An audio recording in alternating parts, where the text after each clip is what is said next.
Hello YouTube family, आज म बच्चालाई मनपर्ने नास्ताको रेसिपी लिएर आएकी छु। भिडियोलाई लाइक गर्नु होला। पहिला म यहाँ 3 फरक कलरका शिमला मिर्च लिएकी छु र बीचबाट यसरी काट्छु र यसको बिगालाई हटाउँछु। र म एउटा भाँडोमा सुजी लिन्छु। सुजीमा थोरै दही राख्छु र थोरै पानी राख्छु र मिक्स गरेर यसलाई 15-20 मिनेट जति ढाकेर राख्छु।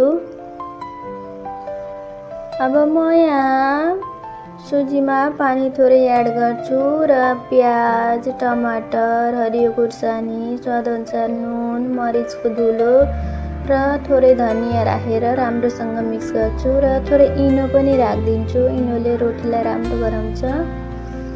र अब मैले तावामा तेल राख्छु र हामीले काटेर राखेका शिमला मिर्च राख्छु र माथिबाट हामीले बनाएर राखेको पिठोलाई एड गर्दछु।